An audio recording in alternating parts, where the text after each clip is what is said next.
Page number 269, song number 382, 382।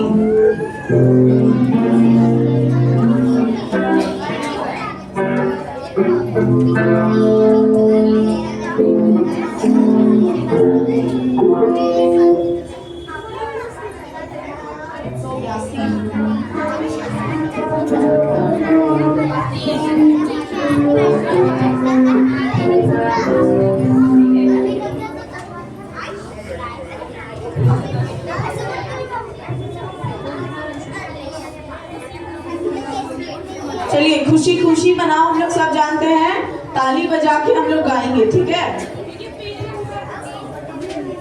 Page number 269, गीत संग्रह में पेज नंबर 269, सॉन्ग नंबर 382।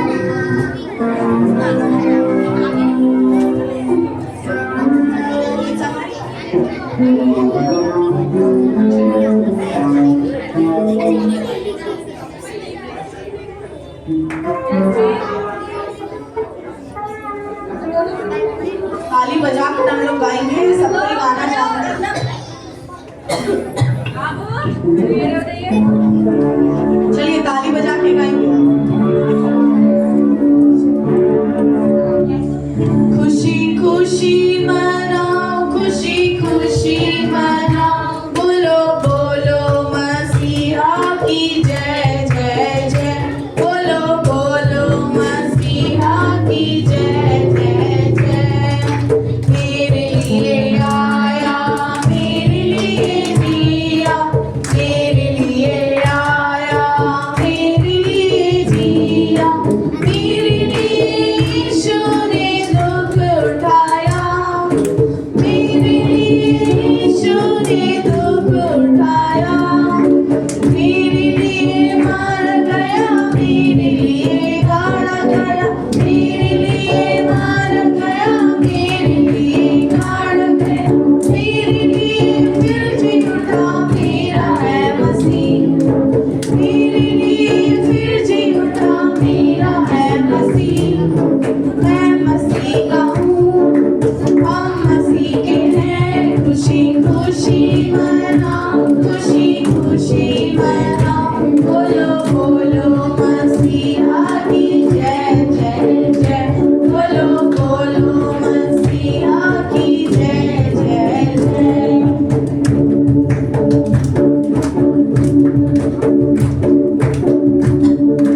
खुशी खुशी मनाओ, खुशी खुशी मनाओ, बोलो बोलो मसीहा की जय जय जय, बोलो बोलो मसीहा की जय जय जय।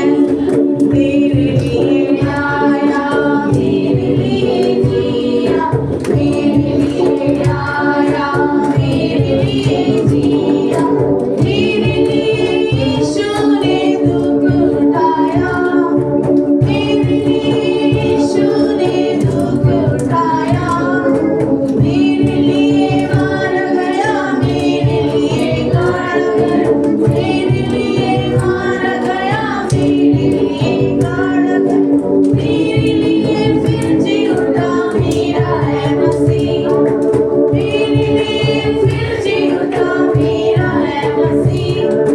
मैं मसीह का हूँ, हम मसीह के हैं, खुशी खुशी मनाओ, खुशी खुशी मनाओ, बोलो बोलो मसीहा की जय जय जय, बोलो बोलो मसीहा की जय जय जय।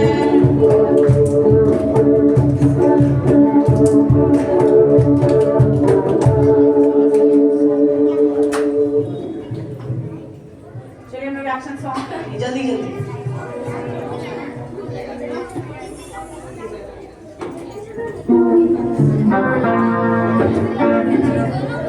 चलिए 1 2 3 स्टार्ट। एक छोटा दिया यीशु का नूर चमकने दो, एक छोटा दिया यीशु का दूर चमकने दो,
एक छोटा दिया यीशु का नूर जमात दो हर जगह हर समय रोशनी दो हर जगह हर समय रोशनी दो किसने बनाया फूलों को फूलों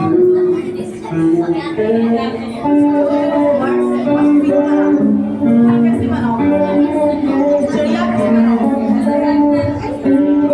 और फिर मछलियों को मछली जानते हो ईश्वर जो स्वर्ग में ईश्वर जो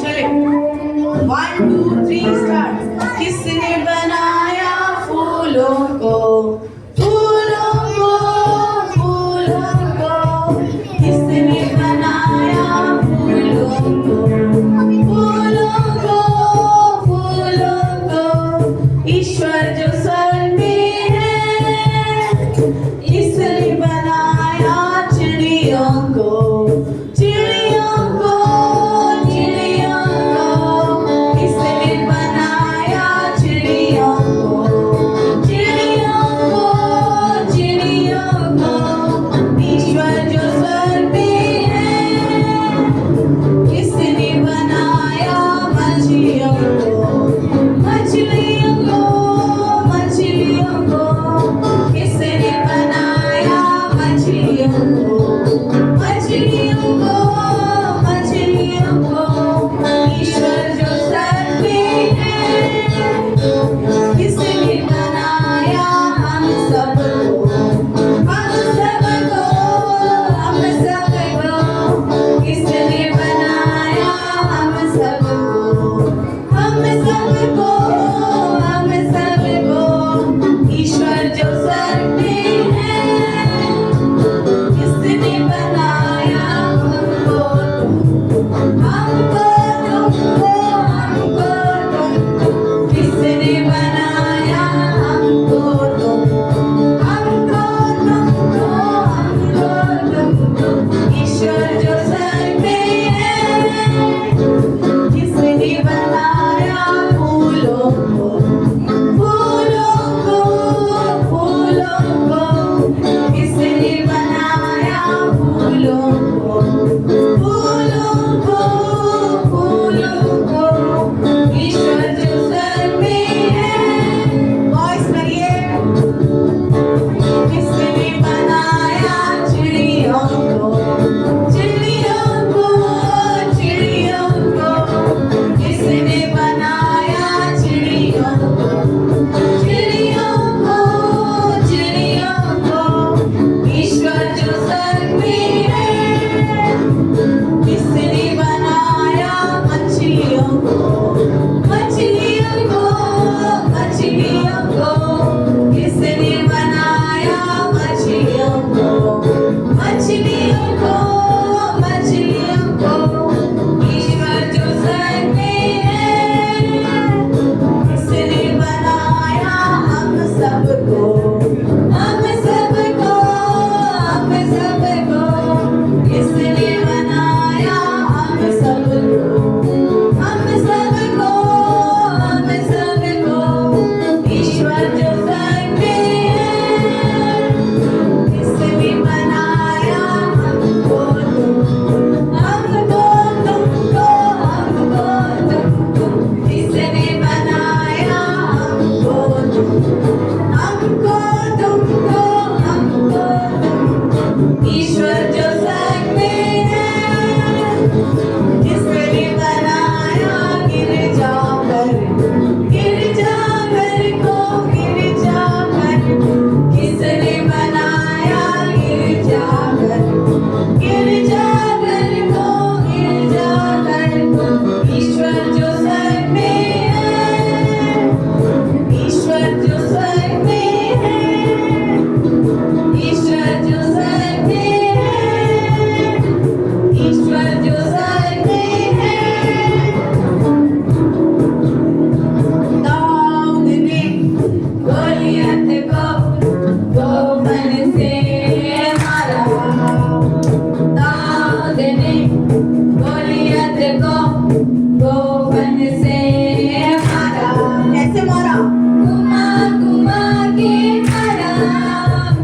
जोर से नहीं सब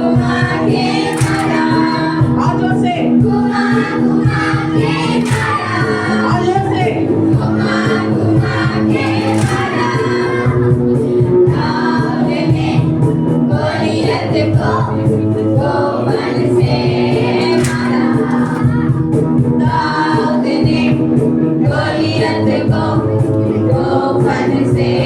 कैसे मारा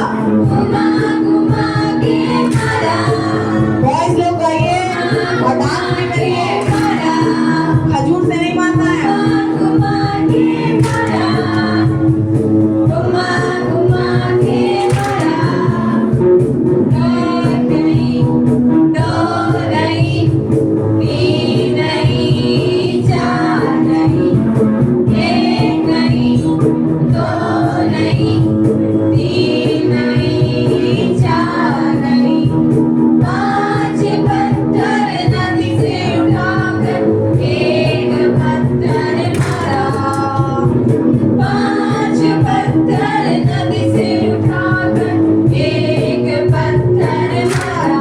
कैसे मारा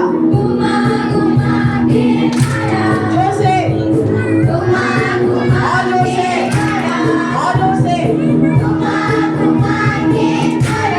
ऊपर तक आवाज आना चाहिए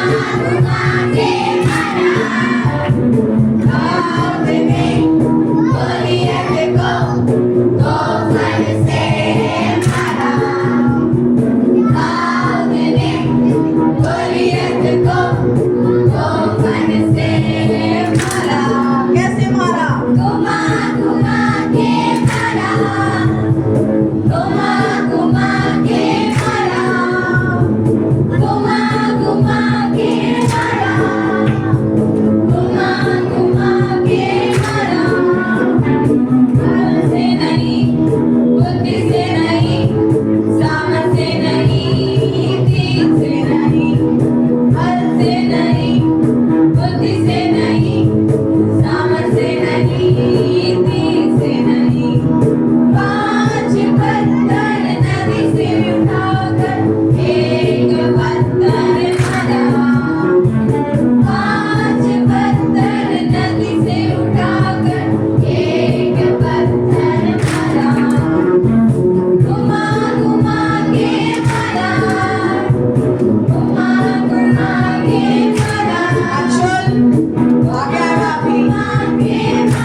Amen.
चलिए काउंटिंग गेम खेल रहे हैं। उधर से वन बोलिए, जोर से बोलना है।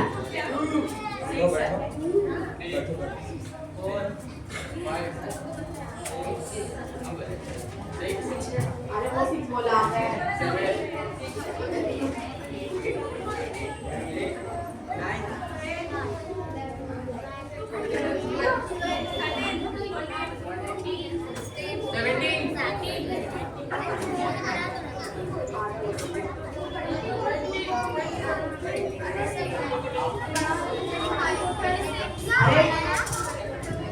नंबर किधर गया? 26, 26, 27, 28, 29, 30, 31, 32, 31. आज बढ़िया है। अपना भी खराब हो गया है।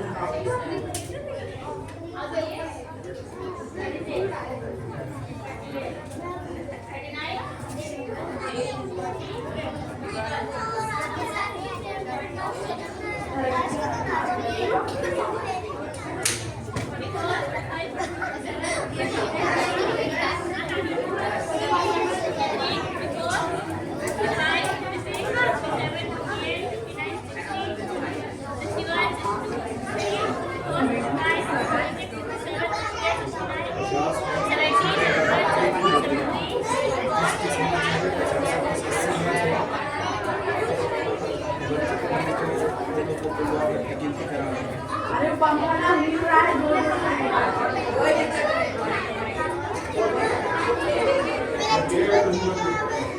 नहीं अंशु ने बोला था, कोई दिक्कत नहीं है, सब कोई सुनिएगा ना, ठीक है, विटनेस रहेगा, मिलेगा भी धीरे धीरे। कितना है?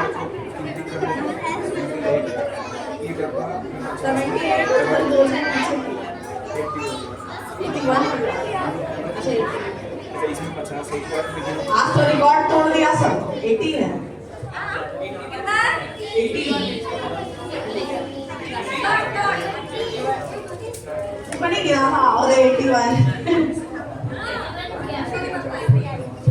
और जादू को गिनेंगे तो 82 रोज आता है ना। तो इधर अच्छा, उधर कंजेस्टेड है, इधर खाली है, इधर आके बैठ सकते हैं बॉयज लोग।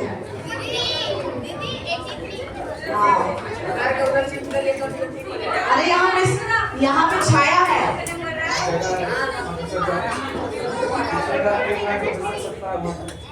चलो वैभव से लेके अनुष तक इधर आ जाओ। अरे अरे जल्दी आ भाई। उठो।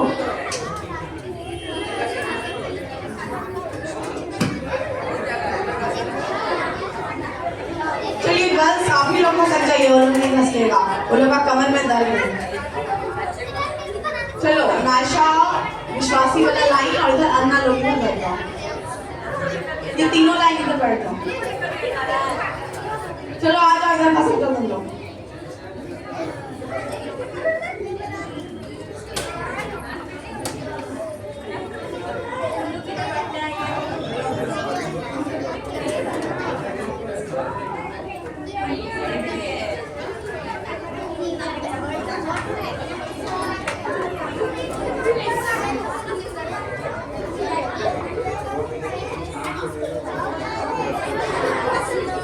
सारे बॉयज लोग अभी खजूर रखिए, अभी खजूर से नहीं बनाना है, बनाएंगे हम लोग, लेकिन अभी रुक जाइए।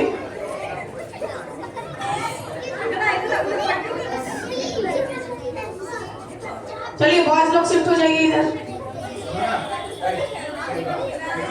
लाओ उसको रख दीजिए। सब कोई अभी खजूर अपना साइड में रखिए। तो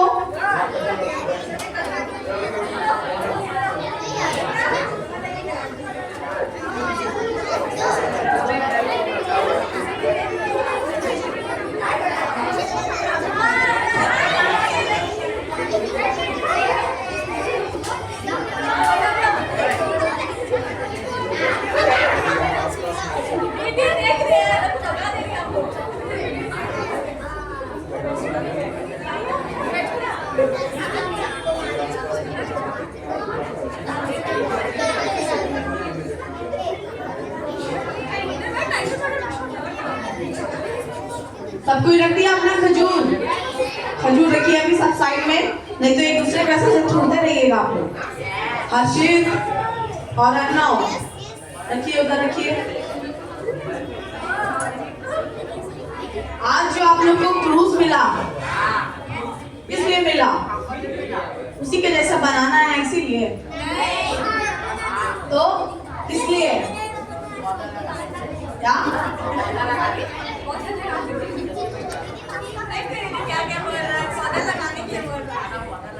वो सीधा करके रख दीजिए, ऐसे ऐसे करके रखिए, निकाल के रख दीजिए। ये आराध्या आप भी रख दीजिए, ऐसे निकाल के तो बढ़ेगा।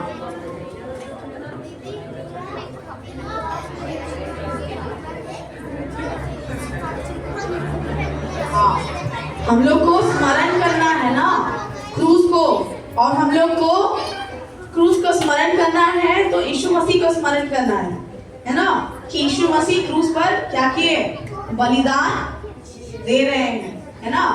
और अभी भले दिए नहीं है, लेकिन हम लोग क्रूज को यदि स्मरण करते हैं तो वह हमारे लिए चिन्ह ठहरता है ना।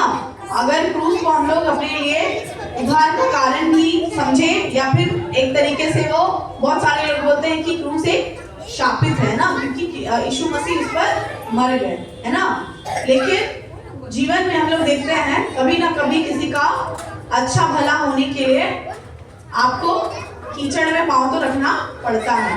कई बार किसी बुरे व्यक्ति को सुधारने के लिए आपको भी उसका संगति में जाना पड़ता है और उसको अच्छा शिक्षा देना पड़ता है। जब तक आप उससे बातचीत नहीं करिएगा, है ना, तो आप उसको कैसे समझ पाइएगा, कैसे ठीक करिएगा। इसका एग्जाम्पल जक्कई के बारे में हम लोग सब जानते हैं। जक्कई क्या था, चुंगी लेने वाला था ना, वो उसका सरदार था। हाँ, तो वो क्या था, उसको सब कोई बोलते थे कि वो अच्छा व्यक्ति नहीं है, लेकिन क्या था वो, यरीहो में सबसे धनवान व्यक्ति था वो, लेकिन क्या काम करता था, चुंगी लेने, टैक्स कलेक्शन का काम करता था ना। तो उसमें क्या होता है, यीशु मसीह जब जा रहे होते हैं तब वो गुलर के पेड़ में चढ़ जाता है ना। तो यीशु मसीह क्या करता है, बोलता है कि उसके घर नहीं जाएगा, हाँ तेरा घर अवश्य हम जाएंगे, है ना, ये बोलता है। और क्या करेगा, भोजन करेगा। तो फिर यहाँ पे अगर हम लोग यीशु मसीह को देखें तो क्या यीशु मसीह पापियों के संग उठा बैठा नहीं, बैठा ना। तो उसके बाद क्या हुआ, जक्कई का जीवन क्या हुआ? पाप में ही रहा कि बदल गया? तो इससे क्या सीखे, क्या समझ में आया?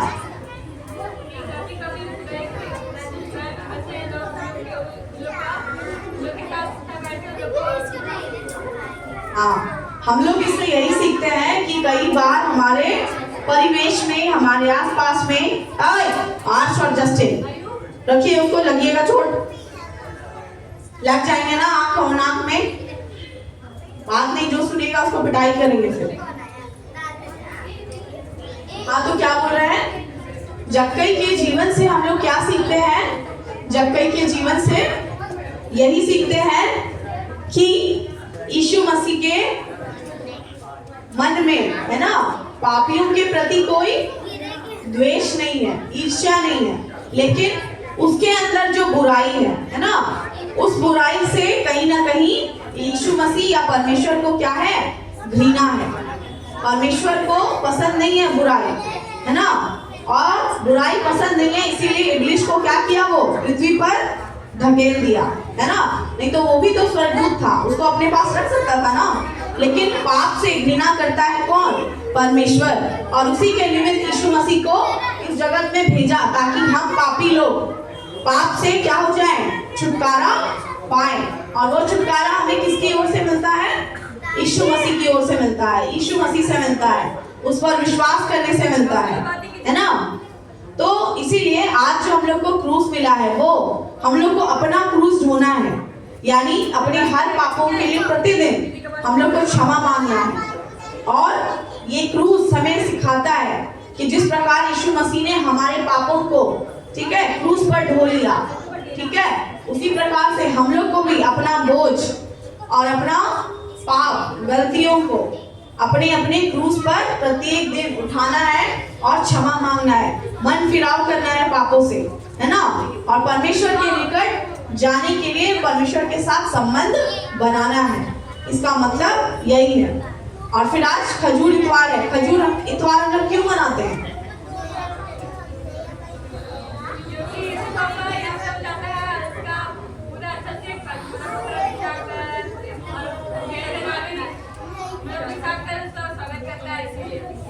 हाँ, क्या बोलता है? क्या बोलता है?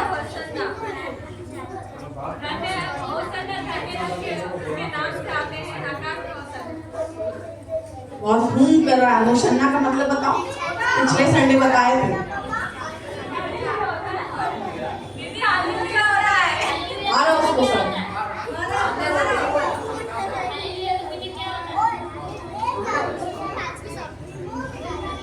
अंदाजी कुछ भी नहीं बोला, पिछले संडे तो बताया क्या था। तो खजूर इतवार हम लोग इसीलिए मनाते हैं क्योंकि यीशु बाबा यरूशलेम में क्या किए थे? प्रवेश किए थे। किसके रूप में? राजा के रूप में। भले वो राजा राजकीय वस्त्र नहीं पहने थे, मुकुट नहीं लगाए थे, लेकिन लोग जाने कि हमारा राजा कौन है? यीशु मसीह ही है ना।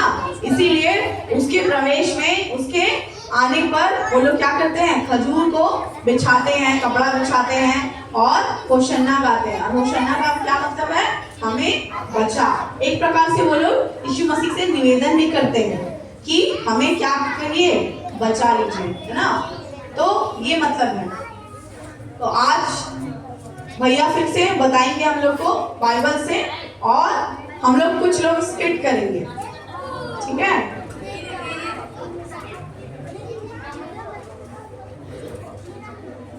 चलो, बड़े वो लोग ही, जो लोग बात करता है वही लोग को बुलाएंगे। आ जाओ तुम लोग तीनों इधर।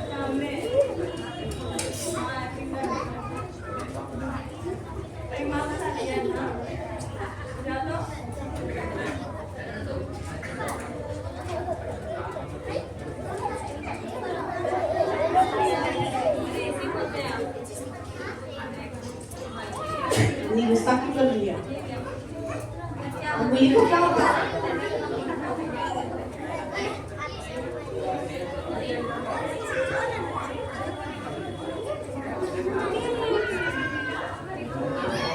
अभी पहले ध्यान से भैया से सुन लीजिए उसके बाद किसी को भी बुलाएंगे स्किट करने के लिए। स्टोरी ध्यान से सुनना है क्या हुआ था, और फिर वो लोग आकर के इधर स्किट करेंगे, ठीक है? चलिए, दीदी अटेंडेंस भी ले रही है, उसको भी देखिएगा और इधर अपना स्टोरी भी सुनना है ताकि स्किट करे तो ध्यान में रहे, ठीक है?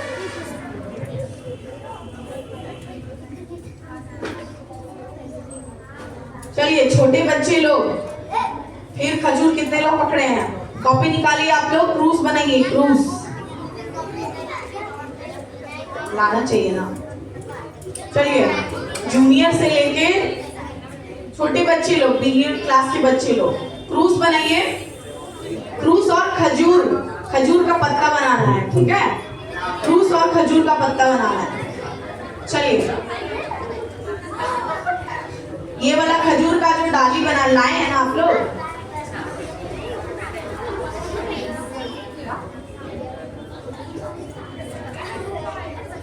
चलिए बड़े लोग भी बनाएंगे। क्रूज बनाना है, कांटों का मुकुट बनाना है और यही खजूर का डाली बनाना है। क्रूज में ही बनाना है, अलग अलग नहीं बनाना है, ठीक है? क्रूज बनाना है, मुकुट बनाना है उसी में, और यही खजूर का डाली बनाना है। चलिए बनाइए जल्दी, अपने अपने कॉपी में बनाइए। क्रूज बनाना है, उसमें मुकुट बनाना है और खजूर का ये डाली जो लाए वो बनाना है। सबको इनको समझ आ गया?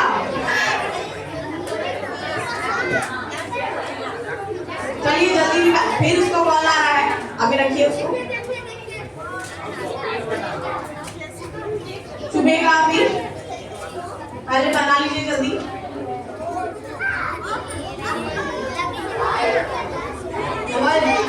एक तो चेयर लगाओ,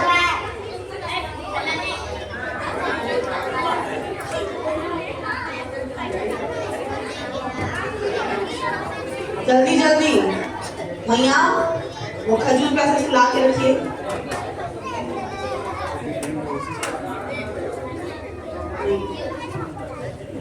अन्ना अन्ना कैसे करना?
चलिए जल्दी से बनाइए। सबको ही कॉपी लाए हैं ना? सबको ही को अपना कॉपी लाना जरूरी है। बाइबल, कॉपी और गीत संग्रह डेली लेके आएंगे, ठीक है? बाइबल, गीत संग्रह और कॉपी, पेन पेंसिल कलर जो भी है सब। चलिए क्रूस बनाना है, उसमें मुकुट बनाना है और खजूर का डाली बनाना है।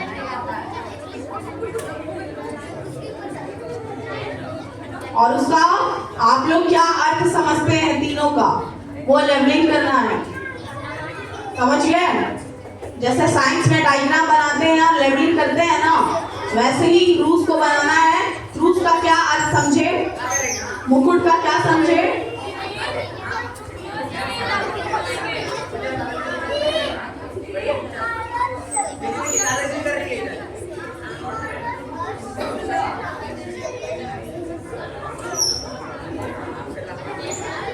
क्या कर रहा है अंशुल, अभी दे दो।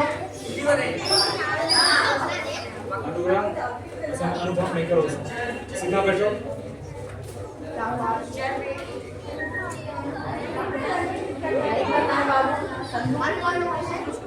इधर आके बैठिए, आप यहाँ पे बैठो, यहाँ पे आके बैठिए। संदू बाबू इधर आके बैठिए।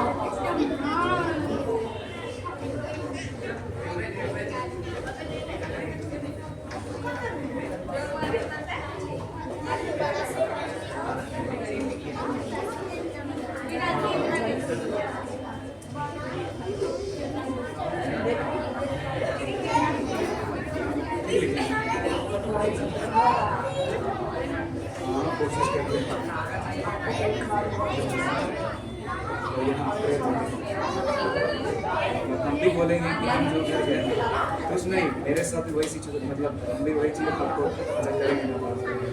अच्छा, वो जो ड्राइंग बोले सबको अगर बोले तो फिर इधर बताइए उस चीज़ कैसे करें।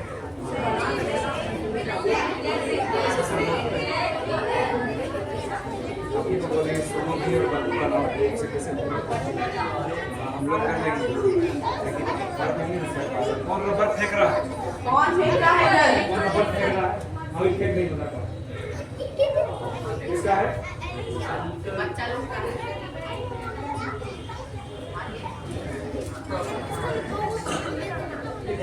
बच्चा लोग को मौका देते हैं ना, आप लोग को तो देते हैं। अभी अभी अभी को मारते तो अभी तक अभी पिचक नहीं जाता।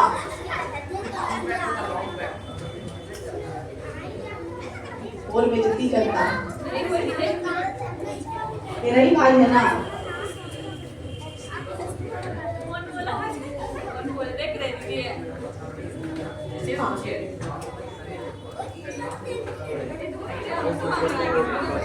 बताएंगे कि थोड़ा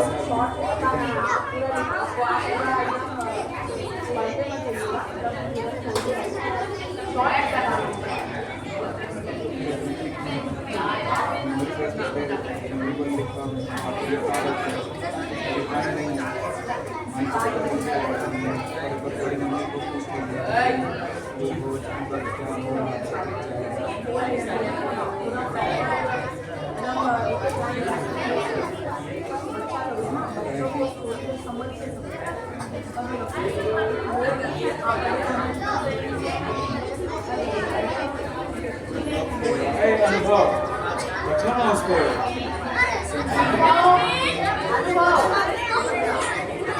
अनुभव क्या कर रहे हैं? अभी रखिए उसको, ड्राइंग बन गया। नहीं आएगा तो उसे खेलना नहीं है ना।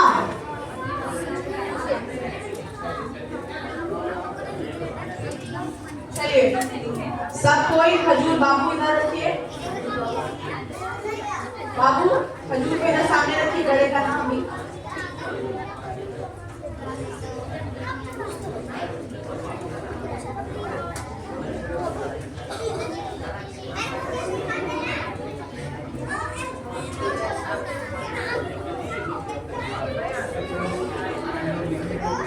चलिए जल्दी बना के दिखाइए, इतना देरी तो नहीं लगना चाहिए। मॉडिफाई करके तो नहीं बना रहे हैं, पेन से भी बना सकते हैं। मॉडिफाई करके तो नहीं बना रहे हैं।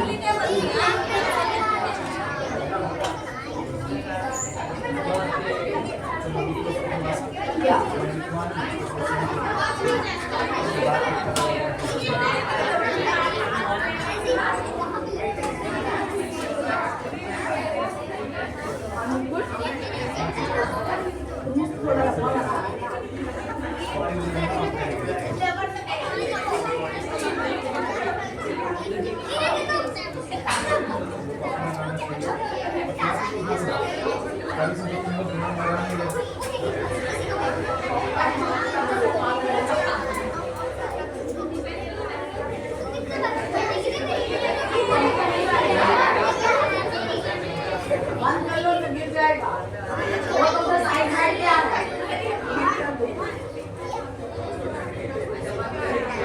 भारी है, भारी दिल किया बंद कर लो उसको। नवल बंद कर लो तो उसको, गिर जाएगा तो।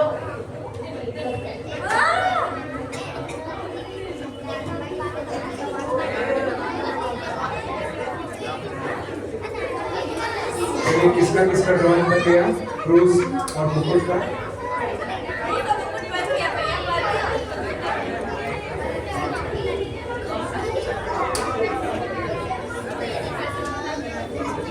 किसका किसका ड्राइंग बन गया क्रूज और मुकुट का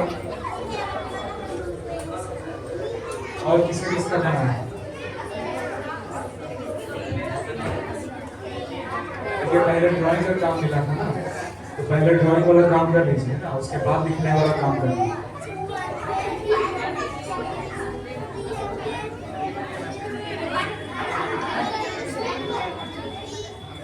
सभी कोई पहले ड्राइंग का काम कर लीजिए उसके बाद लिखने का काम करना लेकिन दोनों काम करना है ना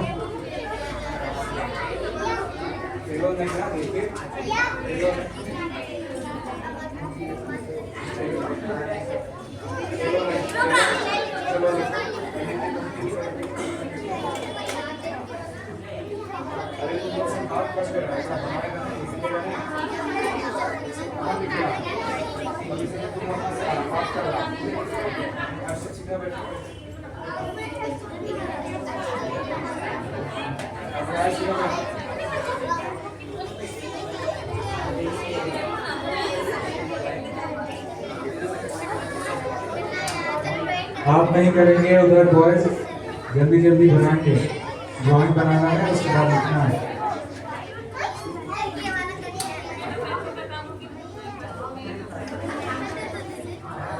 बनाने में कितना टाइम लगता है हाँ बनाने में कितना लगेगा उनको सब गजब है इतना टाइम लगता है आप लोग को बनाने में कॉपी लेके आना है चलिए जल्दी बनाइए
पढ़ाई किसमें खेलना है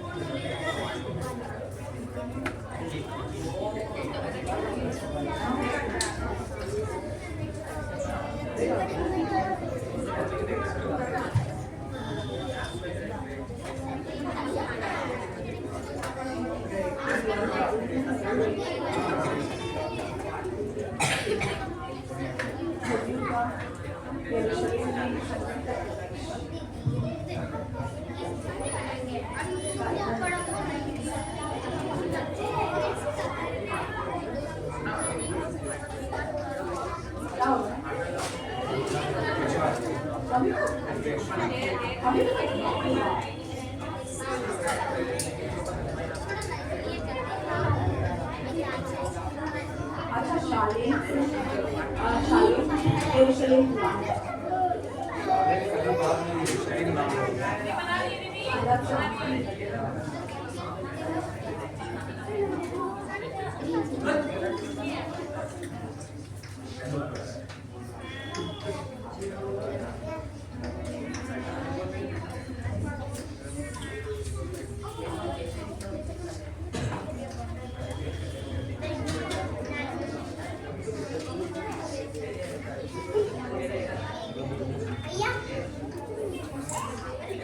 ठीक है गुड जो लिखने का है उसको लिख देना मत करो बाबू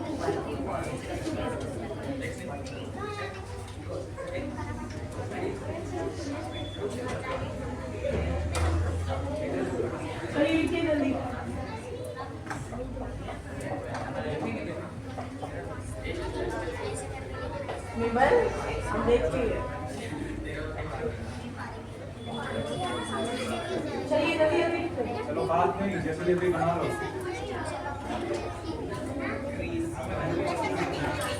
नवीन क्या कर रहे हो? कॉपी किधर? तुम्हें कॉपी भी नहीं आता है? कोलैब थोड़ी करना है। कोलैब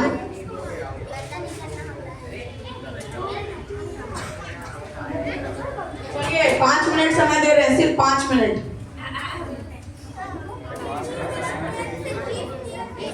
8:20 हुआ है, 8:25 होगा, खत्म। बाय बाय, टाटा, हो गया।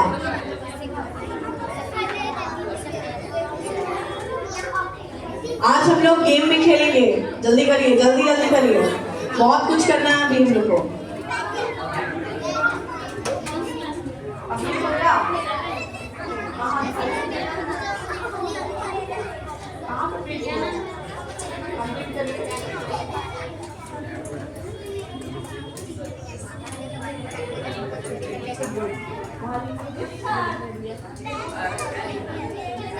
सीनियर क्लास सबको हमको दिखाइए इधर, कौन कौन सीनियर में बनाया है। सीनियर में सब दिखाएगा, उधर से नहीं। कहाँ बस ड्राइंग की है, नाम लेबलिंग करिए।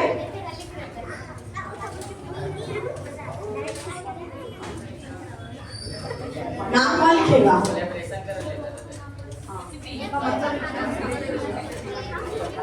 अन्य और मेमल का भी देखेंगे। जल्दी लाओ। अहनी कॉपी लाया है। बगल जो लोग कॉपी नहीं लाए हैं, बगल वाले से पन्ना मांगिए, उधार मांगिए, उधार और बनेगा।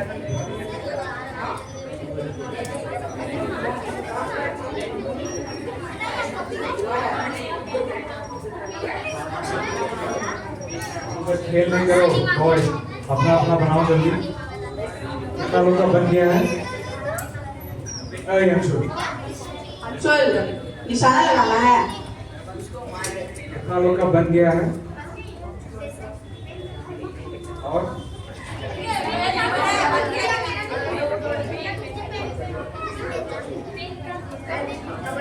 5 minute left, only 5 minute left.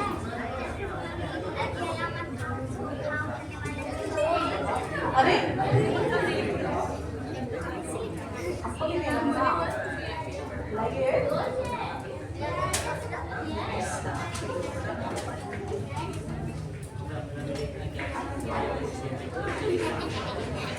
ये कौन बनाया है?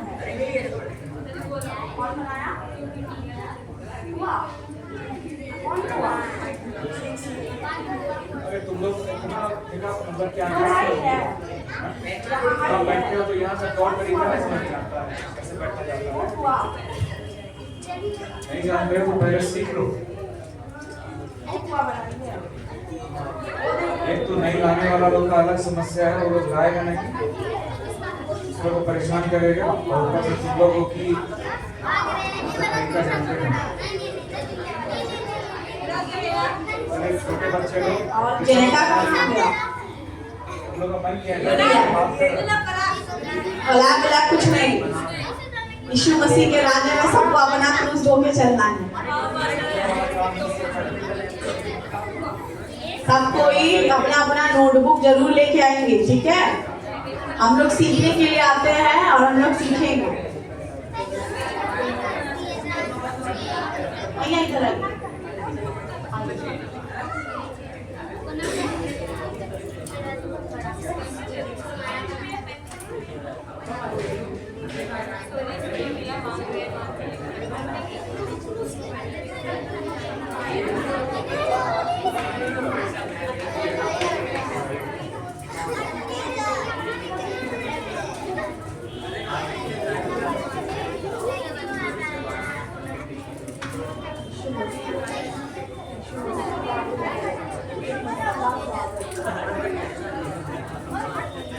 आने वाला है।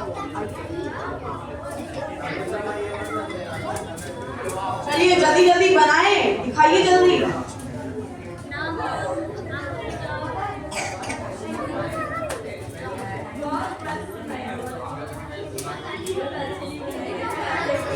चलिए ठीक है, चलिए अब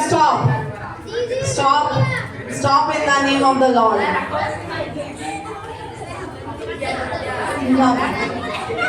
चलिए, कहाँ तुम आधा ही बनाया है? खजूर नहीं बनाया है, लेबलिंग नहीं किया है।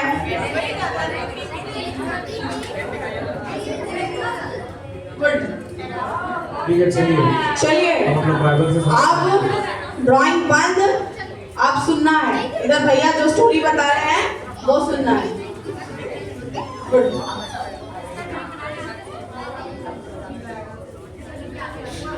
चलिए सभी को जब कहानी लिखा हुआ है लूका 19:28 से 47 उसको खोल लीजिए। बाइबल में लूका 19 अध्याय 28 पद से लेके 47 पद तक।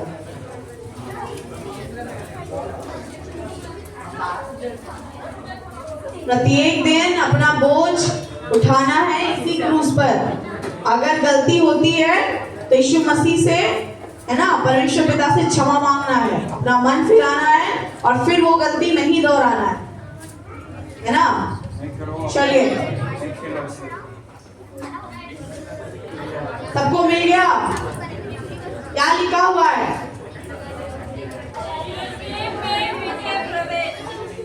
क्या टॉपिक है? क्या टॉपिक है बॉयज? मिल गया? क्या है? निखिल पढ़ो, क्या लिखा है? टॉपिक क्या है? अनुज पढ़ो। अब उसको स्ट्रॉन्ग बनाना है, पढ़ो। वैभव अच्छा पढ़ता है तो वही पढ़ेगा क्या? सबको पढ़ना है। चलो, निश्चित पढ़ेगा, निश्चित। क्या पढ़ा हुआ है?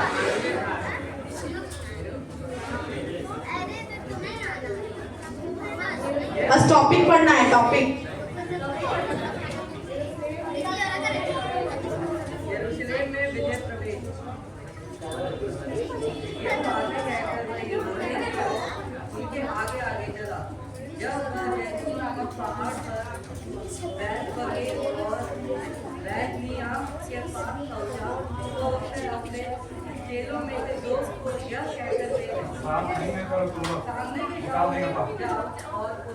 बाइबल देखिए सब।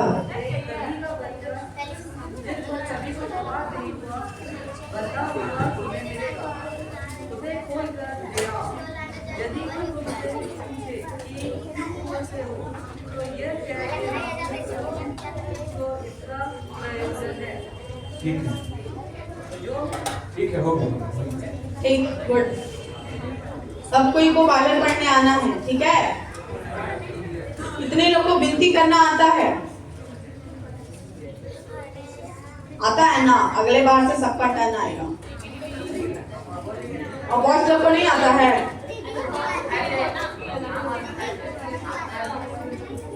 विनती करना सबको आना है, सबको सीखना है। खाने के पहले कितने लोग करते हैं? क्या बोल के करते हैं?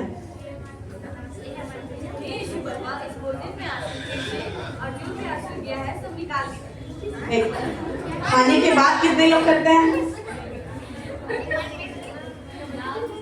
हम तो भूल ही जाते हैं, लेकिन खाने के बाद भी करना है। थैंक यू शिवाबा इस सुंदर भोजन के लिए, ठीक है? चलिए, ठीक है, आपसे करना है, सुबह में, दिन में, रात में। आप भैया बताएंगे। सब सुनिए, कोई डिस्टर्बेंस नहीं। ठीक है, सभी कोई बाइबल में ध्यान देंगे। और यहाँ लूका 28 का पहले हम लोग देखेंगे, लूका 19 का 28 से लेके 40 तक देखेंगे, है ना। यहाँ जो आज हम लोग खजूर पर्व मना रहे हैं, पाम संडे जिसको बोलते हैं, इस दिन यीशु मसीह ने 3 काम किए हैं। 3 में से एक काम को हम लोग देखेंगे। पहला जो है वो था यरूशलेम में विजय प्रवेश, है ना। प्रभु यीशु किस जानवर पर बैठ करके यरूशलेम में गए थे? और से सभी को बोलिए, गधी के बच्चे पर, है ना। कोई कभी घुड़सवारी किए हैं? कोई घोड़ा पे बैठे हैं कभी? बैठे हैं? तो घोड़ा पे बैठते हैं। अच्छा, जो घोड़ा पे बैठे हैं वो घोड़ा पे पहली बार, वो घोड़ा नया घोड़ा था कि पुराना घोड़ा था? नया था। मतलब कि उसका पीठ पे बैठने वाले सबसे पहले आप लोग थे, ऐसा था? कोई और था ना? अच्छा, तो कभी किसी ऐसा व्यक्ति से मिले हैं जो कि पहली बार किसी घोड़ा या गधा या हाथी पे बैठा हो? मतलब एकदम नया नया है और पहली बार उसे बैठा हो? नहीं मिले हैं। कभी कोशिश कीजिएगा मिलने का, है ना?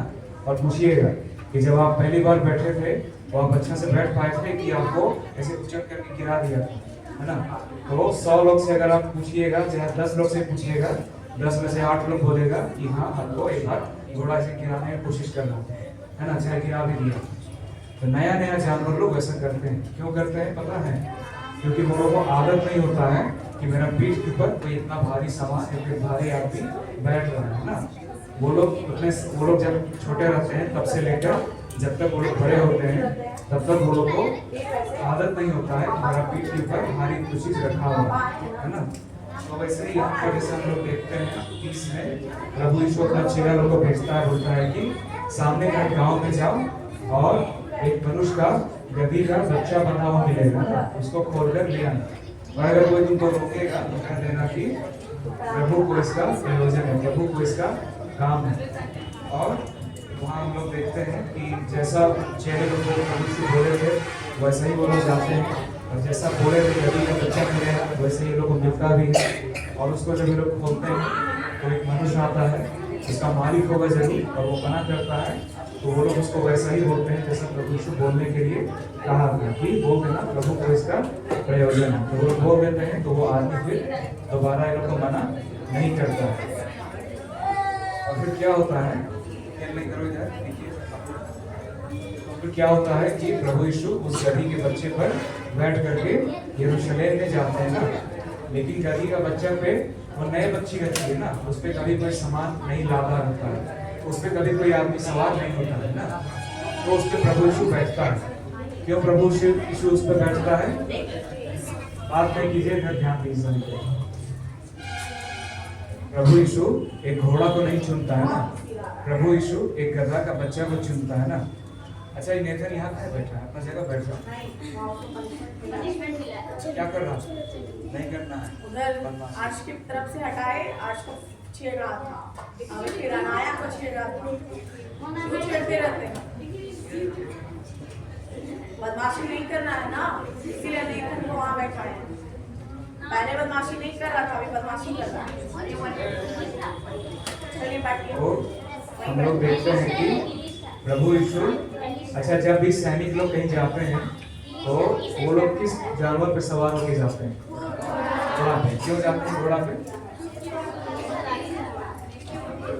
चलिए कम से कम कोई 2 कारण, कम से कम कोई एक कारण बताइए।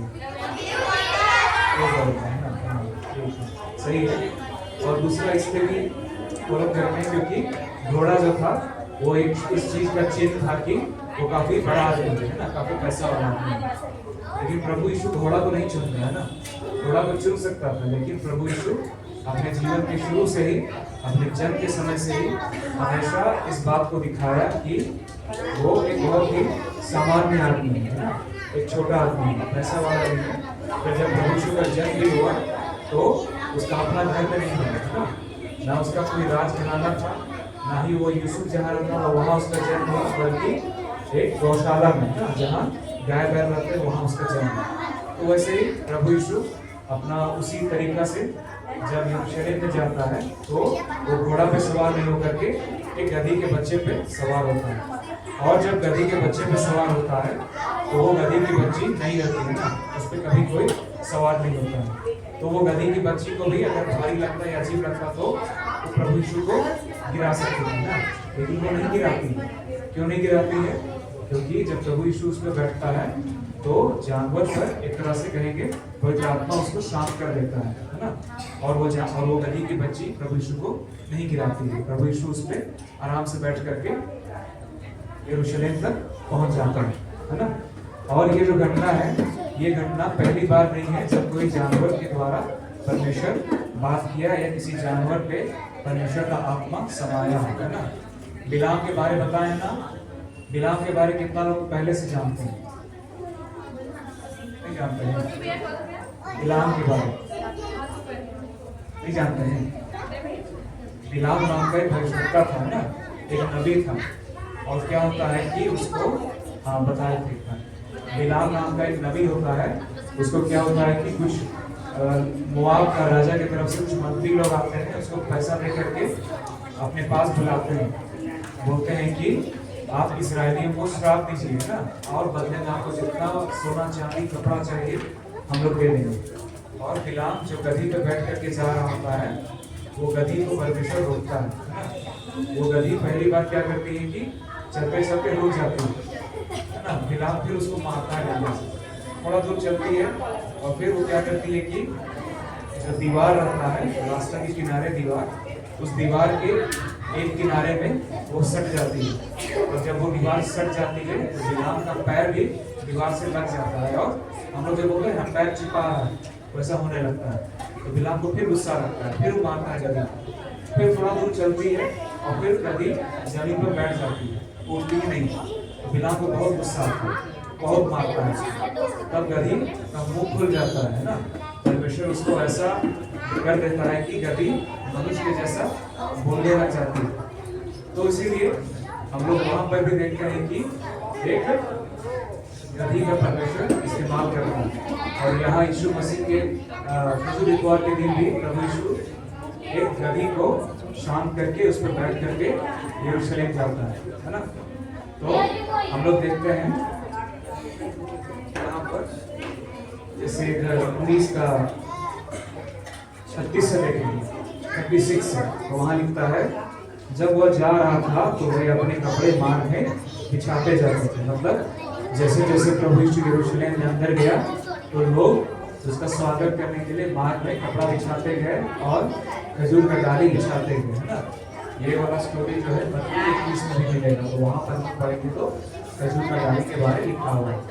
और खजूर का डाली क्यों रखे? क्योंकि उस समय उस देश में खजूर का पेड़ काफी मिलता था ना।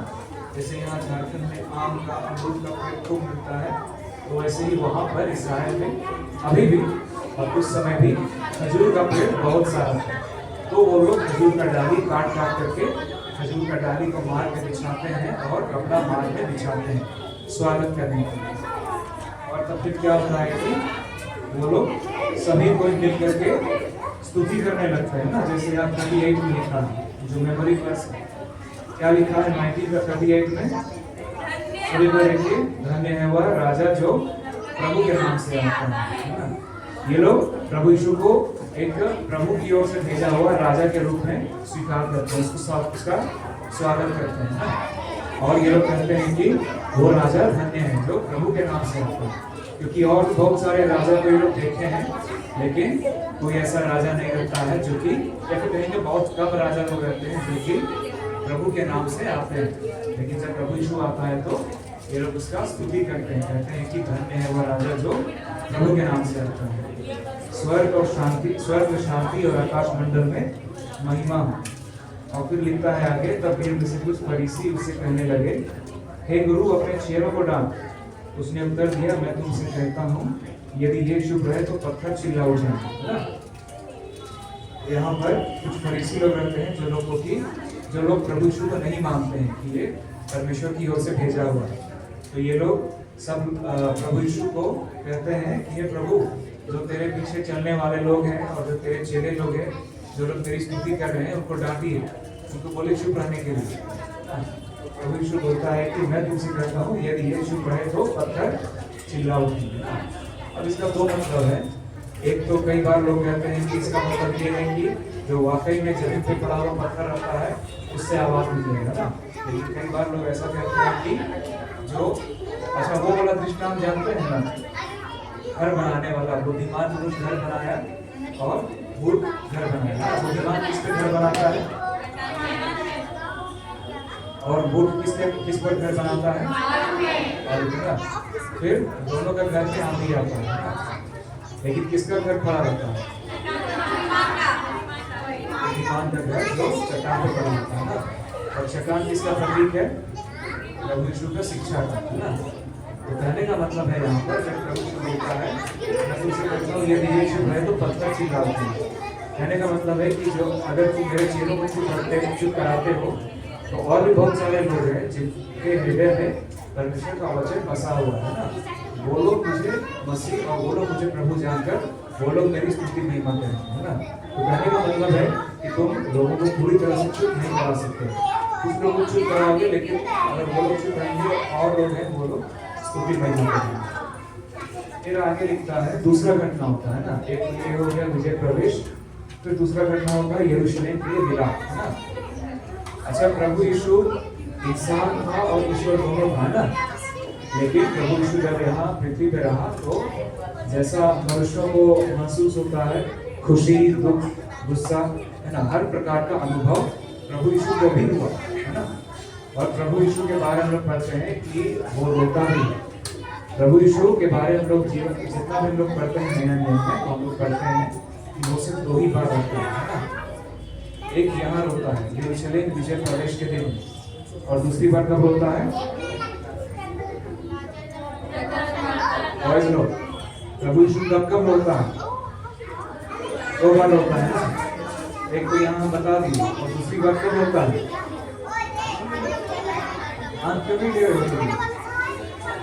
अल्लाह नहीं करे, छोटे बच्चे लोग हल्ला नहीं करिए। और इस लोग बताइए प्रभु यीशु दूसरी बार कब रोया था? पढ़ाया जाता है उसको आप लोग ध्यान से क्यों नहीं सुनते हैं? एक तो अभी बता दी यरूशलेम विजय प्रवेश के दिन, है ना। और दूसरी बात कब होता है? जब लाजर को जिलाने जाता है ना। जब लाजर को देखता है कि वो मरा हुआ है, 4 दिन बीत गए, और जब देखता है कि सारे लोग विलाप कर रहे हैं, रो रहे हैं, तो वो लोग को देखकर प्रभु यीशु भी बहुत दुखी होता है और रो जाता है ना। तो प्रभु यीशु यहाँ जब रोता है तो वो यरूशलेम नगर को देख करके रोता है, और इसलिए रोता है क्योंकि वो भविष्य को जानता था। वो जानता था कि एक समय आएगा जब ये लोग सभी कोई परमेश्वर के वचन से मन फिरा लेंगे, है ना। ये लोग पाप से मन नहीं फिराएंगे, ये लोग परमेश्वर का वचन से मन फिरा लेंगे, और परमेश्वर का वचन से जब मन फिरा लेंगे तो एक दंड के रूप में क्या होगा ना कि इनका जो नगर है उस पर दुश्मन कब्जा कर लेगा, और दुश्मन कब्जा कर लेगा तो ये लोग को बंदी बनाकर अपना देश ले जाएगा, और जो पवित्र मंदिर है परमेश्वर का मंदिर उसको भी ये लोग तोड़ देंगे, उजाड़ देंगे, है ना। इसलिए प्रभु यीशु बोलता है कि 42 से पढ़ेंगे 42 से, तो लिखता है क्या ही भला होता कि तू, मतलब यरूशलेम के बारे में बोलता है कि हाँ तू भी इसी दिन में कुशल की बातें जानता, परंतु अब वे तेरी आंखों से छिप गई, क्योंकि वे दिन तुझ पर आएंगे कि तेरे पैरी मोर्चा बांधकर तुझे घेर लेंगे और चारों ओर से तुझे दबाएंगे, और तुझे और तेरे बालकों को जो तुझ में है मिट्टी में मिलाएंगे, और तुझ में पत्थर पर पत्थर भी न छोड़ेंगे, क्योंकि तूने उस अवसर को जब तुझ पर कृपा दृष्टि की गई ना पहचाना। कहने का मतलब है प्रभु यीशु उस समय को कह रहा है जब तुम लोगों पर दया की गई थी, जब तुम लोगों को परमेश्वर का वचन सुनाया गया, और वो जानता है कि कहीं ना कहीं अगर भले उस समय जब प्रभु यीशु यरूशलेम में गया था उस समय भले लोग इसका स्वागत किए, है ना, होशाना का कपड़ा में खजूर का डाली और कपड़ा भी खजूर का डाली और कपड़ा बिछा, लेकिन एक समय आएगा जब ये लोग प्रभु यीशु को और परमेश्वर के वचनों को नहीं मानेंगे, और इसलिए बोलता है कि तेरे बैरी यानी तुम्हारा जो दुश्मन लोग वो लोग मोर्चा बांधकर यानी कि दल बनाकर टीम बनाकर तुम्हें घेर लेंगे, है ना, और तुम्हारे लोगों को बंदी बनाकर ले जाएंगे, और तुझे और तेरे बालकों को जो तुझ में है मिट्टी में मिलाएंगे, मतलब मिट्टी में मिलाना कहने का मतलब दफना देना, मतलब बहुत लोगों को वो लोग जान से मार देंगे, और बहुत लोगों को वो लोग क्या होता है तुझ में पत्थर पर पत्थर भी न छोड़ेंगे, क्योंकि तुमने उस अवसर को जब तुझ पर कृपा दृष्टि की गई ना पहचान। कहने का मतलब तुम्हारा घर, तुम्हारा जो मंदिर है, तुम्हारा बाउंड्री है, सब कुछ को ये लोग तोड़ देंगे, है ना। और फिर उसके बाद क्या होता है कि ये भविष्यवाणी पूरा भी होता है ना। अगर आप लोग कभी हिस्ट्री पढ़िएगा तो, और हिस्ट्री पढ़ने के लिए किताब का जरूरत हमेशा नहीं होता है ना, सभी के पास फोन है, हम लोग फोन में सर्च कर सकते हैं 70 AD डिस्ट्रक्शन ऑफ जेरूसलम, है ना। तो वहाँ आप लोग पढ़िएगा तो देखिएगा कि जैसा प्रभु यीशु बोला था वैसे ही होता भी है ना। ये घटना, ये जो भविष्यवाणी है बोलेंगे, ये पूरा हो जाता है। फिर आगे तीसरा घटना होता है मंदिर से व्यापारियों का निकाला जाना, है ना। तो प्रभु यीशु क्या करता है, तीसरा घटना, जब वो मंदिर में जाता है और वो मंदिर में जाकर के देखता है कि जितने भी वहाँ व्यापारी लोग हैं वो लोग सभी कोई, उस समय क्या था ना, जैसे हम लोग कई बार बताए भी हैं कि अलग अलग प्रकार का बलि चढ़ाया जाता था, है ना। मेल बलि चढ़ाया जाता था। वो लोग खेलो नहीं तुम लोग, तो फिर तुम लोग पूछेंगे तो तुम लोग बताओ नहीं, एक करके तुम लोग का ध्यान नहीं रखते। क्या होता है कि ये लोग कई प्रकार के बलि चढ़ाते थे, तो अलग अलग जानवर का बलि चढ़ाते थे, ना।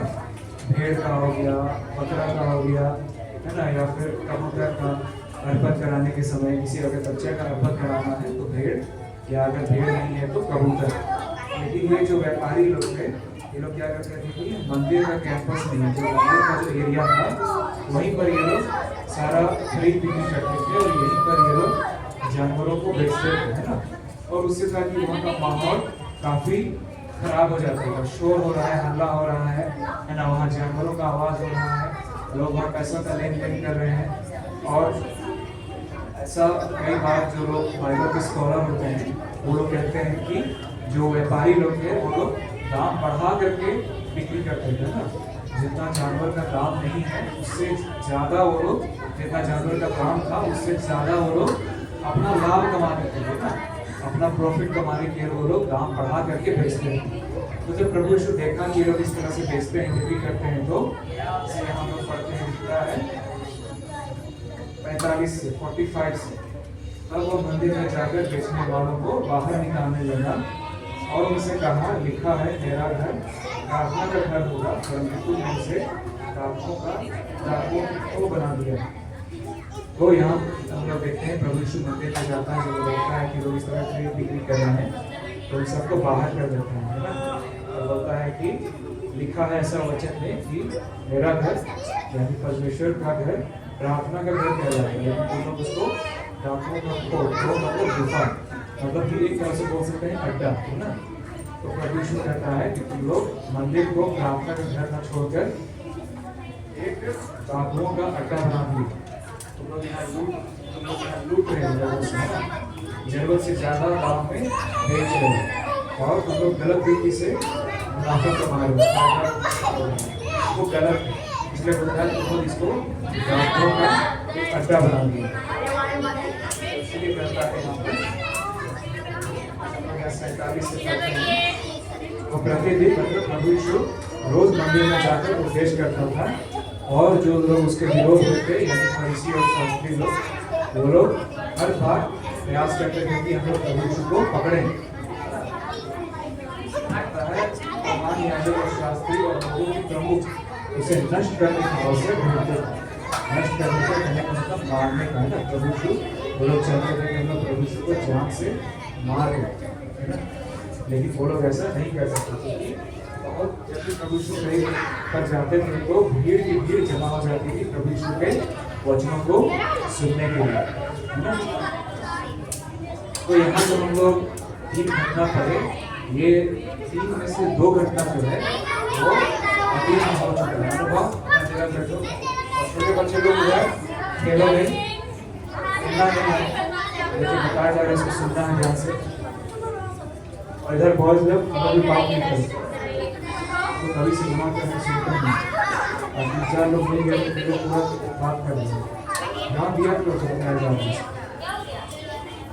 तो 3 घटना हम लोग खजूर पर क्या क्या होता है। पहला घटना क्या होता है, यरूशलेम में प्रभु यीशु जाता है ना एक राजा के रूप में। दूसरा घटना क्या होता है, यरूशलेम को देखकर प्रभु यीशु रोता है। और तीसरा घटना क्या होता है, वो मंदिर में से व्यापारियों को निकालता है। मतलब एक तरह से बोल सकते हैं मंदिर का एरिया को प्रभु यीशु साफ करता है। लेकिन हम लोग जो यहाँ टॉपिक में लिखे हैं पवित्र मंदिर का शुद्धिकरण, है ना। तो यहाँ जैसे हम लोग देखते हैं मंदिर से व्यापारियों को प्रभु यीशु निकालता है ना, मंदिर का एरिया को प्रभु यीशु साफ करता है। तो ये जो घटना है ये अतीत में भी हुआ और इसका आत्मिक पहलू जो है वो आज के समय में भी हो रहा है ना। तो इसमें कोई वचन निकालेंगे बाइबल में पहला कुरिन्थियों 3 अध्याय। कितना लोगों के पास बाइबल है? बाइबल है ना? चलिए पहला कुरिन्थियों निकालेंगे। पहला कुरिन्थियों 3 अध्याय पेज नंबर 230। चलिए सभी को बाइबल में खोलिए पेज नंबर 230। नया नियम की तरफ से पेज नंबर 230 सभी को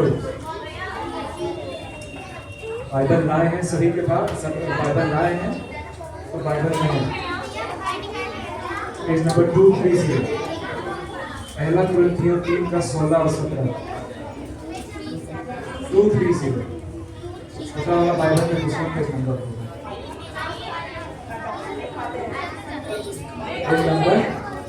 पेज नंबर 230 नया नियम की तरफ से पेज नंबर 230 और पुस्तक का नाम है पहला कुरिन्थियों अध्याय 3 16 और 17। चलो बहुत से तरह से पढ़िए 3 का 16। चलो मैं पीछे वाला लाइन पढ़ोगे पहला कुरिन्थियों 3 का 16। चलो जल्दी से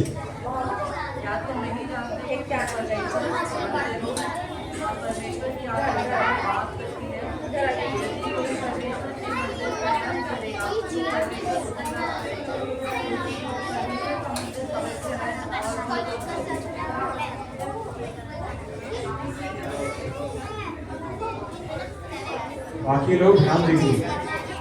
पढ़ने को कहा जाता है तो एक दूसरे को देखते नहीं रहना। अगर आपको मिला है तो तुरंत पढ़ लेना है उसको। तो यहाँ हम लोग देखते हैं पौलुस लिखता है कि हमारा जो शरीर जो हमारा देह है वही परमेश्वर का मंदिर है ना।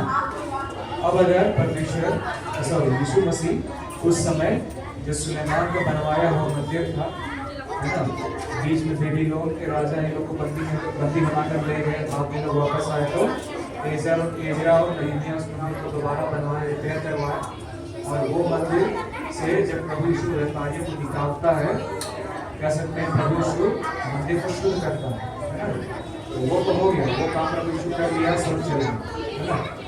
लेकिन हम लोग यहाँ पढ़ते हैं पौलुस बोलता है हमारा शरीर हमारा देह परमेश्वर का मंदिर है। तो हमारा जो शरीर है इसको कौन साफ करेंगे? हम लोग साफ करेंगे। लेकिन हम लोग कर सकते हैं क्या? हम लोग तो पापी मनुष्य है ना। हमारा देह किसका है? हमारा अपना है। इसका देह है, ये किसके द्वारा दिया, ये किसके द्वारा खरीदा हुआ?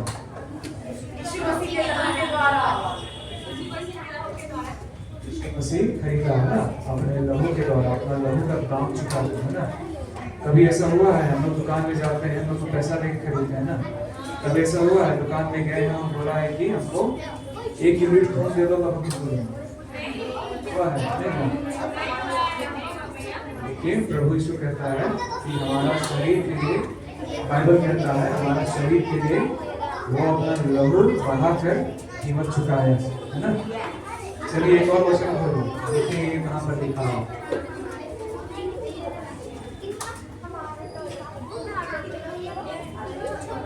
पहला कुरिन्थियों जहाँ खोले है ना, पहला कुरिन्थियों 3 अध्याय, तो उसका एक पेज पढ़ के आगे बढ़ जाना। पहला कुरिन्थियों 6 अध्याय उसका 20।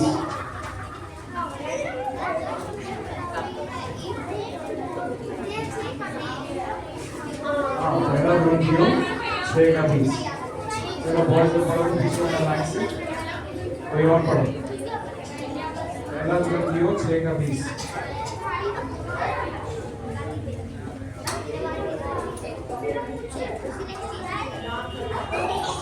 का जो 19 है ना उसमें भी वही बात लिखा हुआ है, क्योंकि पहला कुरिन्थियों 3 का 16-17 में पढ़ा है।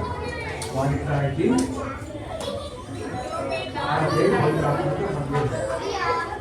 चलो 6 का 20 पढ़ दो कोई जल्दी से। बाइबल तो सब पढ़े लेकिन पढ़ भी नहीं है। जल्दी से बताओ खत्म करना। मतलब हम दूसरा में आस्था व्यक्त करते हैं। इसको भी मिला है, पढ़ो। पहला कुरिन्थियों 6:20।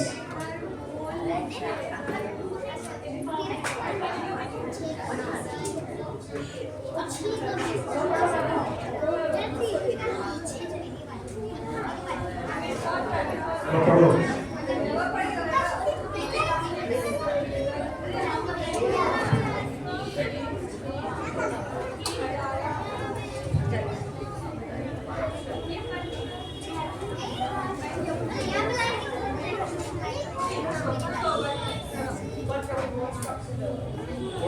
क्योंकि दाम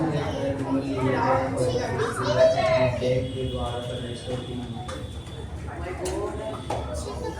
पढ़ना होता है तो ऐसा पढ़ना होता है कि लग रहा है कि बाइबल पढ़ रहा है। ऐसा नहीं कि सो के उठना है और किसी से फोन में बात करना है। पढ़ो तो अच्छे से पढ़ो, और ऐसा पढ़ो कि दूसरों को समझ में नहीं आए, सुनाई नहीं।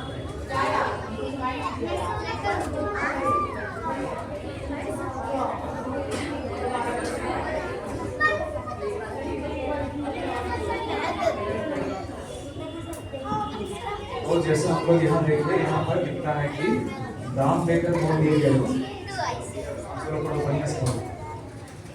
क्योंकि दाम देकर मोल लिए गए हो, इसलिए अपनी देह के द्वारा परमेश्वर की महिमा करो। तो यहाँ पर पौलुस लिखता है कि दाम देकर, यानी कि हमारा जो शरीर है वो प्रभु यीशु का लहू के दाम से खरीदा हुआ, और वो दाम देकर प्रभु यीशु हमें अपने कामों के लिए मोल लिया है ना, ताकि हम लोग प्रभु यीशु के लिए जीवन जिए, उसके लिए काम करें, ना कि शैतान के लिए और इस संसार के लिए, है ना। तो हमारा जो देह है वो परमेश्वर का मंदिर है, और इस मंदिर में पवित्र आत्मा रहता है। लेकिन अगर ये देह गंदा रहेगा, अगर ये मंदिर गंदा रहेगा, तो इसमें पवित्र आत्मा नहीं रह सकता है ना। तो इस देह को कौन साफ करेगा? प्रभु यीशु साफ करेगा, है ना। प्रभु यीशु कैसे साफ करेगा? जब हम लोग उसको साफ करने देंगे, है ना। अगर हम कुछ काम कर रहे हैं और कोई मेरे पास आता है, कहता है कि आओ हमारा मदद कर देते हैं, लेकिन अगर उसको हम मदद करने से रोकेंगे तो क्या वो मेरा मदद कर पाएगा? नहीं कर पाएगा ना। मान लेते हैं आप कुछ ड्राइंग बना रहे हैं, ठीक है, हम ड्राइंग बना रहे हैं और मेरे साथ मेरा दोस्त है, वो बोलता है कि सुना तुम ड्राइंग बना रहे हो, बहुत बार हम हेल्प कर देते हैं, लेकिन हम अपना सब सामान अपने पास इकट्ठा कर लें, हमारे लिए नहीं रहते तो हम कर लें, तो वो क्या मेरा मदद कर पाएगा? नहीं कर पाएगा। वो चाह कर मदद नहीं कर पाएगा। तो उसी तरह से अगर हमारा जो देह है, हमारा जो शरीर है, जो आत्मा का मंदिर है, अगर हम लोग चाहते हैं कि ये मंदिर साफ हो, और अगर हम लोग चाहते हैं कि प्रभु यीशु से साफ करें, हम लोग को प्रभु यीशु को अपने देह को सौंपना है। वही यहाँ पर लिखा है। पहला कुरिन्थियों 6 हम लोग पूरा पढ़ेंगे, अभी तो नहीं, मैं चाहते आप पढ़ लीजिएगा। तो यहाँ पर वही लिखा है कि अपना देह को शुद्ध रखो, कोई भी ऐसा पाप मत करो, कोई भी ऐसा काम मत करो जिससे कि तुम्हारा देह कमजोर हो, तुम्हारा देह गंदा हो, तुम्हारा देह पर कलंक लगे, है ना। कोई भी ऐसा पाप, कोई भी ऐसा काम मत करो, है ना। बहुत सारे तरीके हैं, बहुत सारे पाप हैं जिससे कि लोग अपना शरीर को गंदा कर देते हैं। ये जो मंदिर है उसको लोग गंदा कर देते हैं। लोग गलत तरह का खाना पीना करते हैं, नशा करते हैं, बहुत तरह की गलत काम करते हैं, है ना। इससे क्या होता है कि उनका देह गंदा हो जाता है ना। और भले उनको पता नहीं चलता, लेकिन ये ऐसा रहता है कि फिर कोई प्रार्थना इसमें वास नहीं कर सकता है। तो इसीलिए हम लोग को देह के लिए भी प्रार्थना करना है ना, कि प्रभु ये जो मेरा शरीर है, ये जो मेरा देह है, इसको आपने दिया है, इसको आपने भला चंगा रखा है, हम स्वस्थ हैं, हम अपने आप में अच्छे से चल फिर पाते हैं, सब कुछ कर पाते हैं, इसके लिए आपका धन्यवाद। और इस देह को आपको सौंपते हैं, इस देह को आप शुद्ध रखिए, आप साफ रखिए, और हम लोग को प्रार्थना करना है कि ये देह ऐसा साफ रहे कि इसमें जो पवित्र आत्मा है वो वास करे, पवित्र आत्मा दूर ना चला जाए, है ना। क्योंकि पवित्र आत्मा जो है वो एक छाप है, एक स्टाम्प है। स्टाम्प देते हैं ना, लोग स्पीड पोस्ट करते हैं या कुछ भी, हम लोग स्पीड पोस्ट नहीं, कई जगह और जैसे दुकान से कुछ खरीदते हैं तो उसमें भी एक बार कोड चिपका होता है ना, वो एक तरह का स्टाम्प भी होता है। तो वो जब लगा होता है तो हम लोग जानते हैं कि हाँ सामान असली है, ये सामान हमने दुकान से खरीदा हुआ है।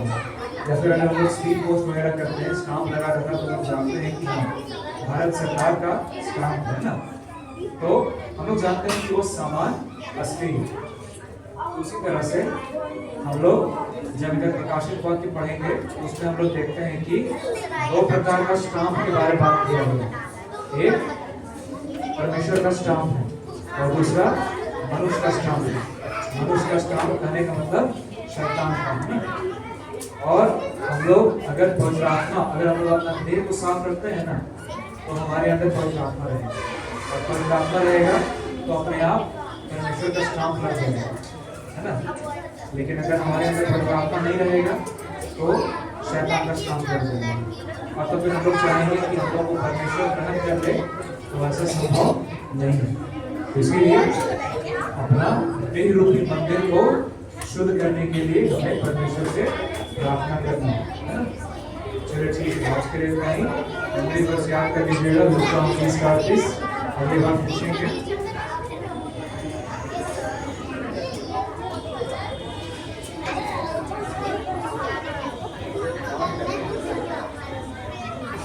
ठीक है, सभी कोई खड़े हो जाइए और काम कर लेते हैं जल्दी से। सभी कोई खड़े हो जाइए, हम लोग दान करेंगे।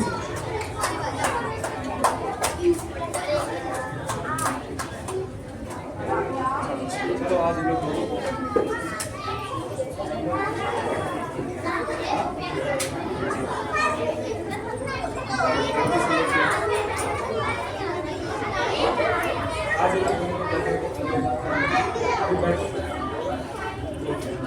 चलिए सभी कोई खड़े हो जाइए, हम लोग दान करेंगे जल्दी से।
और क्रूस कहीं भी फेंका रहेगा तो आप लोग देखते हैं तो उसको उठा करके ऐसे तोड़ के हटा देना है ना। आसपास में भी देख रहे हैं क्रूस वगैरह है, अगर आपको नहीं रखना है तो ऐसे तोड़ करके उसको ठीक है, निरादर नहीं करना है, ठीक है। चलिए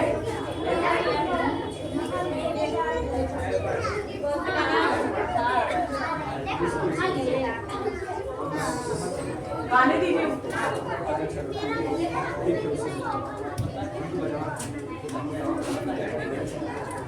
चलो शुरू करो।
सभी को ही अपने हाथों को जोड़िए, आंखों को बंद करिए और आज खजूर इतवार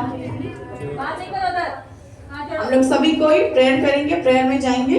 हाथों को जोड़िए, आंखों को बंद करिए। हम लोग अपने मनों को परमेश्वर पिता की ओर लगाएंगे। खजूर नहीं, खजूर रखिए अभी, फिर गड़ेगा। प्रेयर में कौन अभी उठाता है? कौन दर्शन कराया हुआ है?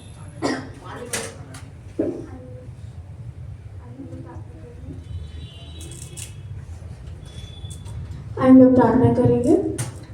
धन्यवाद देते प्रभु जी आज के इस दिन के लिए प्रभु जी कि आपने जिस सुंदर अद्भुत दिन को हमें देखने का शुभ अवसर दिया है प्रभु जी। प्रभु जी आज के दिन को आपने इतना सुंदर और आनंदमय बनाया प्रभु जी, इसमें से धन्यवाद करती हूँ प्रभु जी। प्रभु जी मैं आपसे प्रार्थना करती हूँ प्रभु जी कि इस घड़ी प्रभु जी हमें एकजुट देखने का टाइम प्रभु जी आप ही की स्तुति महिमा प्रशंसा करने के लिए प्रभु जी हम लोग एकजुट हैं प्रभु जी, आप ही की स्तुति हो सके प्रभु जी। प्रभु जी मैं आपसे प्रार्थना करती हूँ प्रभु जी कि इस घड़ी प्रभु जी हम लोग इस स्थान को दिए हैं प्रभु जी, इस स्थान को आप बहुतायत की आशीष दीजिएगा प्रभु जी। प्रभु जी मैं आपसे प्रार्थना करती हूँ प्रभु जी जिन लोगों ने इस दान को दिया है प्रभु जी आप उसे भी आशीष कीजिएगा प्रभु जी। और प्रभु जी ये दान आपकी कलिसिया में काम आ सके इतनी अगुवाई कीजिएगा। और मैं क्या मांगू ईश्वर से प्रार्थना प्रिय पुत्र यीशु मसीह के नाम से मांगते हैं, सुन और दया से ग्रहण कर आमीन।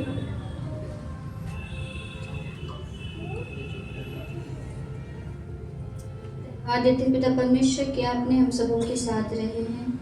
पिता परमेश्वर आपको धन्यवाद देते हैं कि आपने हर एक के मनों को तैयार किया कि इस दिन को देखने पाए। पिता परमेश्वर आपके नाम की स्तुति और महिमा करने पाए। पिता परमेश्वर धन्यवाद देते हैं कि आपने हर एक के साथ रहे, हर एक के मन को इतना तैयार किया कि वो आपकी स्तुति और महिमा करने को यहाँ पे उपस्थित है। पिता परमेश्वर आप सबों के साथ रहिए, सबकी सेहत को बनाए रखे। पिता परमेश्वर धन्यवाद देते हैं पिता परमेश्वर कि आपने हर एक के साथ रहे हैं। पिता परमेश्वर धन्यवाद देते हैं पिता परमेश्वर इस दिन के लिए, जो इस खजूर पर्व के दिन हम आपके यहाँ उपस्थित हुए हैं। पिता परमेश्वर आपने भी अपनी उपस्थिति दी है। पिता परमेश्वर आपको धन्यवाद देते हैं। हर एक के मन को जांचिए पिता परमेश्वर और उन्हें परखिए पिता परमेश्वर, और उन्हें जो भी बातें सिखाई जाती है पिता परमेश्वर उन्हें अपने मनों में वो सजाए रखे पिता परमेश्वर, और आपके नाम की स्तुति और महिमा करने पर आपके नाम में जो सीखते हैं पिता परमेश्वर वो लोगों तक आपकी सुसमाचार को सुनाने में भी उनकी सहायता मदद कीजिए पिता परमेश्वर। धन्यवाद देते हैं पिता परमेश्वर कि आपने हर एक के साथ रहे हैं। जितने भी टीचर्स यहाँ पे हैं पिता परमेश्वर आपने हम सब टीचर्स के साथ रहे और हर एक के मन में बसे रहे पिता परमेश्वर, उनकी अगुवाई के पिता परमेश्वर आपको धन्यवाद देते हैं पिता परमेश्वर। क्या मांगे पिता परमेश्वर, आप मांगने से पहले ही हमें सब कुछ देते हैं पिता परमेश्वर। इस विनती को सुनिए और सर्राश में ग्रहण कीजिए। आइए हम लोग प्रार्थना करें। धन्यवाद सामर्थ्य पिता परमेश्वर, धन्यवाद देते हैं पिता कि आज खजूर का इतवार है पिता परमेश्वर, और आपकी ऐसी आशीष और इच्छा हुई पिता कि आपने अपने प्रिय पुत्र यीशु मसीह को पिता यरूशलेम में पिता एक राजा के रूप में पिता प्रवेश कराया पिता। उस गधी के बच्चे में पिता परमेश्वर बैठाकर पिता आपने यरूशलेम में प्रवेश कराया पिता परमेश्वर। आपने हमें यह चिन्ह दिया पिता परमेश्वर कि भले इस संसार में पिता परमेश्वर पराक्रमी राजा रहे हैं, लेकिन सबके मनों पर निवास करने वाले राजा सिर्फ यीशु मसीह है पिता, और उन्हीं से हमें छुटकारा पाप का उद्धार पिता परमेश्वर मिल सकता है। हे पिता परमेश्वर हमें उनको अपने दिलों का राजा बनाना है पिता, और पिता परमेश्वर उनके पद चिन्हों पर चलना तू हमें सिखा। और पिता हम आपसे निवेदन करते हैं कि आप हमें बचाइए ताकि हम पिता संसार की हर एक बुराइयों से बचे रहे पिता, और पिता परमेश्वर गलत संगति में पड़ने ना पाए, हर एक बुराई से बचे पिता, और आपके प्रेम आपकी दया में निरंतर बढ़ते जाएं। आपका अनुग्रह में पिता हम सभी बच्चे निरंतर बढ़े पिता परमेश्वर, ताकि आज्ञाकारी बने आपके माता पिता के पिता बड़ों के। और पिता परमेश्वर सर्वप्रथम हर एक बुराई से जो संसार का प्रेम पिता हमें आपके प्रेम से अलग करता है, उस प्रेम से हमें बचाए रख, ताकि हम निरंतर उस प्रेम को खोजें जो हमें आत्मिक उन्नति में आपके द्वारा मिलता है। फिर से पिता आज का जो यह दिन है, ये मैसेज हमें चाहता है पिता कि हम आपको स्मरण करें, आपको याद करें पिता, और आप ही को अपने जीवन का राजा मान करके अपने जीवन को जिए पिता, और हर पाप बुराई से फिरें और आपके पास आपकी क्रूस के तले निकट आने पर आप ही को पुकारे पिता। फिर से हर एक बातों का नियंत्रण और धन्यवाद देते हैं, और ये प्यारी सी प्रार्थना आपके प्यारे प्रभु यीशु ख्रिस्त के नाम से मांगते हैं। सुने और दास से ग्रहण कीजिए, आमीन। प्रभु की प्रार्थना। हमारे पिता जो स्वर्ग में है, तेरा नाम पवित्र माना जाए, तेरा राज्य आए, तेरी इच्छा जैसे स्वर्ग में पूरी होती है वैसे इस पृथ्वी में पूरी हो। और हमारी प्रतिदिन की रोटी आज हमें दे, और हमारे अपराधों को क्षमा कर जैसे हमने अपने अपराधों को क्षमा किया है, और हमें परीक्षा में ना डाल परंतु बुराई से बचा, क्योंकि राज्य सामर्थ महिमा अवश्य सर्वदा तेरी ही है, आमीन। अनुग्रह वचन और हमारे प्रभु यीशु ख्रिस्त का अनुग्रह, ईश्वर पिता का प्रेम और पवित्र आत्मा की सहभागिता हम सबों के साथ सदा सर्वदा बनी रहे, आमीन। सभी को यीशु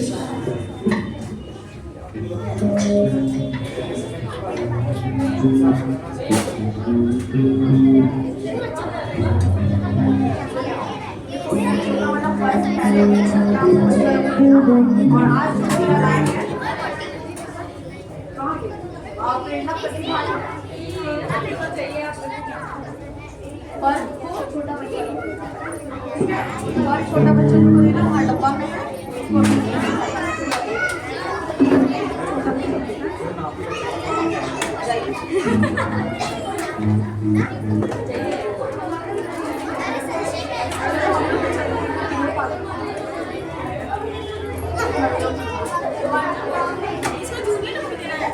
कोई लोग नहीं, कहीं नहीं जाएगा, यहाँ पर सब बैठे रहो, चाबी ऊपर खत्म नहीं हुआ है। ये किसका पेंसिल है?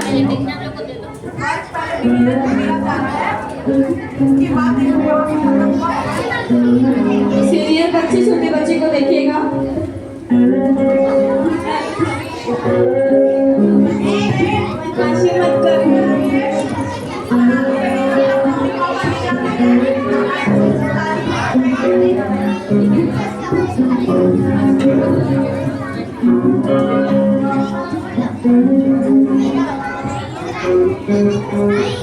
मत कर।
Thank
you.